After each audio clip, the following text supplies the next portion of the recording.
হরে কৃষ্ণ, রাধে রাধে। আশা করি সকলের বাড়িতে ঠাকুরঘর থাকে। তো এই ঠাকুরঘরে যদি এই একটি জিনিস থাকে, সেই বাড়িতে মা লক্ষ্মী সর্বদাই বিরাজ করেন।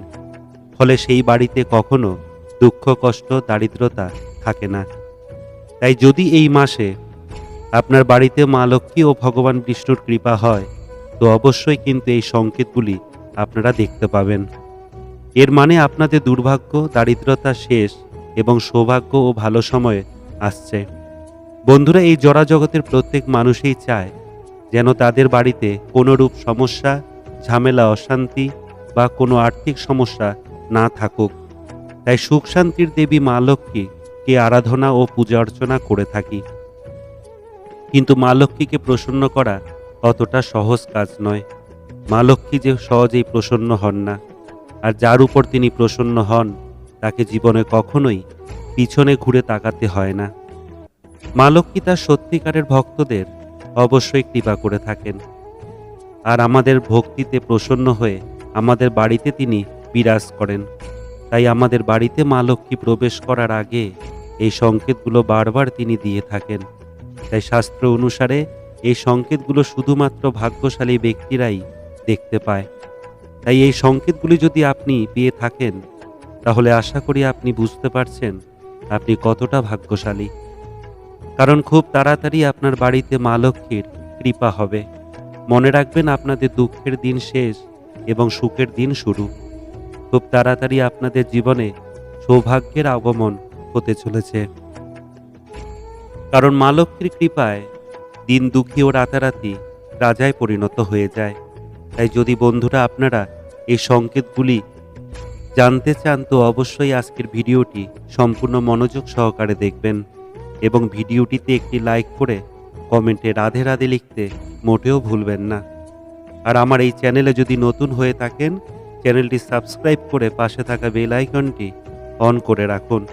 নমস্কার বন্ধুরা, শ্রীকৃষ্ণের অমৃতবাণী ও অমৃত কথা এই চ্যানেলে আপনাকে জানাই সুস্বাগতম। নাম্বার 1, টিকটিকি।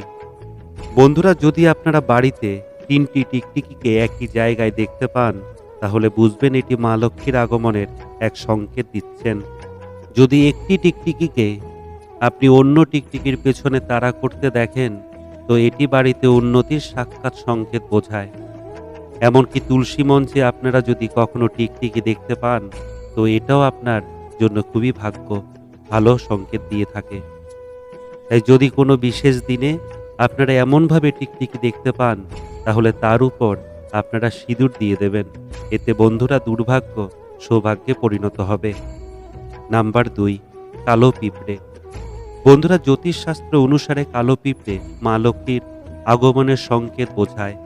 তাই বাড়িতে যদি হঠাৎ করে কালো পিঁপড়ে আপনারা গোল করে ঘুরতে দেখেন, তো এটা বাড়িতে মা লক্ষ্মীর আগমনের সূচনা দিয়ে থাকেন। তাই কালো পিঁপড়ে দেখতে পেলে তাহলে অবশ্যই তাকে আটা ও চিনি খেতে দিতে একদম ভুলবেন না। এই কার্যটি করলে কিছু দিনের মধ্যে আপনার দুর্ভাগ্য নাশ হয়ে যাবে। নাম্বার 3, বন্ধুরা, আমরা সকলেই জানি আমরা বিভিন্ন রকম সংকেত পাই স্বপ্নের মাধ্যমে। তাই যদি আমাদের ভাগ্যে মা লক্ষ্মী থাকে, তো আমাদের স্বপ্নে তিনি সংকেত দিয়ে থাকেন। তাই যদি স্বপ্নে আপনারা ঝাঁটা, পেঁচা, সাপ, বেজি, টাকা পয়সা এগুলো দেখতে পান, তাহলে বুঝবেন খুব শীঘ্রই আপনার জীবনে ধন প্রাপ্তি হতে চলেছে। নাম্বার 4, শঙ্খের আওয়াজ। আপনি কি কখনো বারবার শঙ্খের আওয়াজ শুনতে পেয়েছেন? বা যদি আপনার মনে হয় আপনার চারপাশে বারবার শঙ্খ বাজছে, তো নিশ্চয়ই বন্ধুরা আপনাদের উপর মা লক্ষ্মীর কৃপা হয়েছে। খুব তাড়াতাড়ি বন্ধু আপনাদের জীবন থেকে খারাপ সময় কেটে ভালো সময় আসতে চলেছে। তাই এই সংকেতগুলো যদি আপনারা পেয়ে থাকেন, তাহলে আপনারা খুবই ভাগ্যশালী। নাম্বার 5, পাখি। বন্ধুরা, শাস্ত্রে কিছু পাখিকে শুভ মানা হয়। তাই যদি আপনাদের বাড়িতে এই সময় কিছু পাখি এসে বাসা বাঁধে, তো এটি খুবই ভালো এক সংকেত আপনার জন্য। বিশেষ করে পায়রা, পেঁচা, ঘুঘু পাখি, চড়ুই পাখি ও লক্ষ্মী পেঁচা। তাই এই পাখি যদি আপনাদের বাড়িতে বাসা বাঁধে, তাহলে ভুলেও কিন্তু এই সময় তাড়াবেন না। যদি অবশ্যই পারেন, তাদের কিছু দানাশস্য ও জল খেতে দিন। এতে মা লক্ষ্মী অতি প্রসন্ন হয়ে আপনার সৌভাগ্য প্রাপ্তি হবে। সর্বদাই আপনার জীবনে সফলতা আগমন হবে। সকল বাধা বিঘ্নকে কাটিয়ে আপনারা উন্নতির শিখরে পৌঁছে যাবেন। আমাদের প্রত্যেকেরই জীবন নির্বাহ করতে মা লক্ষ্মীর কৃপা অত্যন্তই জরুরি, কারণ মা লক্ষ্মী হচ্ছেন ধন সম্পত্তির দেবী। তাই যে কোনো বৃহস্পতিবারের সাথে রাখুন এই একটি জিনিস। যদি আপনাদের হাতে একদমই টাকা পয়সা থাকছে না, আয়ের থেকে ব্যয় হচ্ছে, বা কিছুতেই আপনাদের আর্থিক উন্নতি হচ্ছে না, সংসারে সুখ শান্তি বলতে একদমই নেই, তাহলে অবশ্যই বৃহস্পতিবারের দিন এই কার্যটি করতে একদম ভুলবেন না। একটা কথা মনে রাখবেন, বর্তমানে টাকা পয়সা ছাড়া কেউ কারো হয় না। বর্তমানে সমস্ত সম্পর্কই শুধু স্বার্থের বিনিময়ে। যার টাকা আছে তাকে সমাজে সম্মান করে, আর যার টাকা নেই তাকে সমাজে সকলে তুচ্ছ করে, তাকে মানুষই ভাবে না। তাই আপনারা যে কোনো বৃহস্পতিবারের দিন সাথে রাখুন এই একটি সামান্য জিনিস। নিজেরাই দেখবেন আপনার নিজের সাথে কি চমৎকারই না হচ্ছে। শাস্ত্র অনুসারে আমরা যেখানে টাকা পয়সা রাখি, অর্থাৎ মানি ব্যাগ বা সিন্দুক ও আলমারি, এর মধ্যে আপনারা তুলসী মঞ্জরি রাখুন। বন্ধুরা, মানা হয় তুলসী গাছের ভগবান বিষ্ণু ও মাতা লক্ষ্মীর বাস। নিয়মিত তুলসী গাছের পূজা অর্চনা মানুষের দুর্ভাগ্যের নাশ হয়। বাড়িতে মা লক্ষ্মী ও ভগবান বিষ্ণুর কৃপা হয়। কিন্তু বন্ধুরা, আপনারা অনেকেই জানেন না, তুলসী মঞ্জরি বাড়িতে রাখলে আমাদের আর্থিক উন্নতি হয়। মানা হয় ভগবান বিষ্ণুর চরণে এই তুলসী মঞ্জরি অর্পণ করলে মানুষের জন্ম জন্মান্তরে দুর্ভাগ্য এবং সকল পাপের নাশ হয়। তাই বন্ধুরা, আপনারা যে কোনো বৃহস্পতিবারের দিন আপনারা ভগবান বিষ্ণুর চরণে বা রাধাকৃষ্ণের চরণে একটি তুলসী মঞ্জরি অর্পণ করে নিজের মনোবাসনা বলে তারপর সেই তুলসী মঞ্জরি নিয়ে একটি লাল কাপড়ে বেঁধে রাখুন আপনাদের মানি ব্যাগ বা যে স্থানে টাকা পয়সা রাখা হয় সেই স্থানে আপনারা রেখে দিন। রাখার সময় বন্ধুরা আপনারা অবশ্যই বলুন, ওম নমো ভগবতে বাসুদেবায় নমঃ। ওম নমো ভগবতে বাসুদেবায় নমঃ এই মন্ত্রটি 3 বার পাঠ করুন। বাড়িতে ভগবান বিষ্ণু ও মা লক্ষ্মীকে স্মরণ করুন। মাকে আমন্ত্রণ করে জানান আপনার সকল মনের বাসনা। নাম্বার 2, তুলসী গাছের শেকড়। বন্ধুরা, তুলসী গাছের শেকড়ও ওই আগের নিয়মেই আপনারা কার্যটি করবেন। যদি বন্ধুরা আপনাদের কখনো হিজড়ে নিজের ইচ্ছায় টাকা দিয়ে থাকে, তবে সেই টাকাটিকে আপনারা একটি সবুজ কাপড়ে বেঁধে এই মন্ত্রটি আপনারা বলে মানিব্যাগে বা আলমারিতে রেখে দিন। এর ফলে আপনাদের অবশ্যই আর্থিক কষ্ট কাটবে। মনে রাখবেন, হিজড়ে হচ্ছে ভগবান শিব ও আদিশক্তির মিলিত রূপ। তাদের আশীর্বাদে যে কোনো বড় বড় বাধা বিপত্তি সমস্যা কেটে যায়।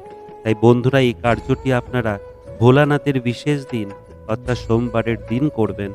আর এই মন্ত্রটি হচ্ছে ওম সোমেশ্বরায় নমঃ।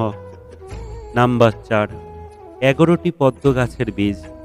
বন্ধুরা, আপনারা 11টি পদ্ম গাছের বীজ আনবেন এবং মা লক্ষ্মীর চরণে সেগুলি অর্পণ করে বাড়িতে আপনারা লক্ষ্মীব্রত কথা অর্থাৎ পাঁচালি পাঠ করুন একটি আসনে বসে শুদ্ধভাবে।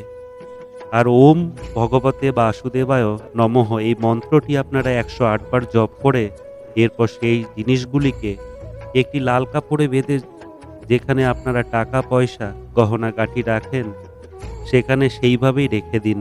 এর ফলে সর্বদাই আপনার বাড়িতে মা লক্ষ্মীর কৃপা বজায় থাকবে।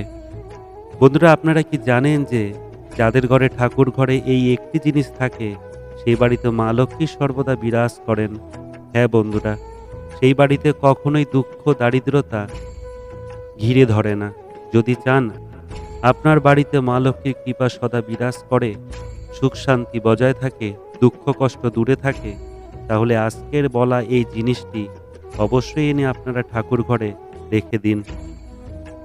অনেক সময় কি হয়, অনেক নেগেটিভ ঊর্জার ফলে আমাদের বাড়িতে বিভিন্ন রকমের সমস্যা লেগেই থাকে, মনের ইচ্ছা পূর্ণ হয় না।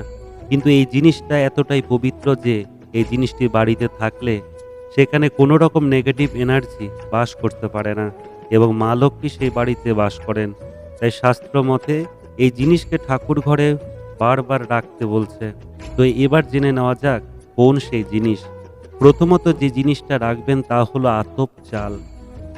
আপনারা আপনাদের সিংহাসনের পাশে একটি পাত্রে এক মুষ্টি আতপ চাল সর্বদাই রেখে দিন। কারণ মায়ের প্রতীক হচ্ছে এই আতপ চাল। এমনকি যদি কোনো শুভ দিনে আতপ চাল এনে রাখা হয়, তাহলে বাড়িতে বাস্তুর জন্য খুবই ভালো ফল প্রদান করে থাকেন। নাম্বার ২, কড়ি। শাস্ত্র মতে সমুদ্র মন্থনের সময় মা লক্ষ্মীর সাথে এই লক্ষ্মী কড়ি বাইরে আসেন। তাই এই কড়ি মা লক্ষ্মীর অত্যন্তই প্রিয়। স্নান করে লাল বস্ত্র পরিধান করে ২১টি কড়ি নেবেন। তারপর এই লক্ষ্মী কড়িগুলি গঙ্গার জল ছিটিয়ে মায়ের চরণে রেখে দিন এবং সন্ধেবেলা পূজা অর্চনা করার সময় সেই লক্ষ্মী কড়িগুলি অবশ্যই পূজা করবেন। তারপর একটি লাল বা হলুদ কাপড়ে সেই লক্ষ্মী কড়িগুলি বেঁধে আপনার বাড়ির যে মেন দরজা, সদর দরজা, তাতে টাঙিয়ে দিন। মনে রাখবেন এই কার্যটি খুব গোপনে করতে হবে, যাতে কেউ না দেখে।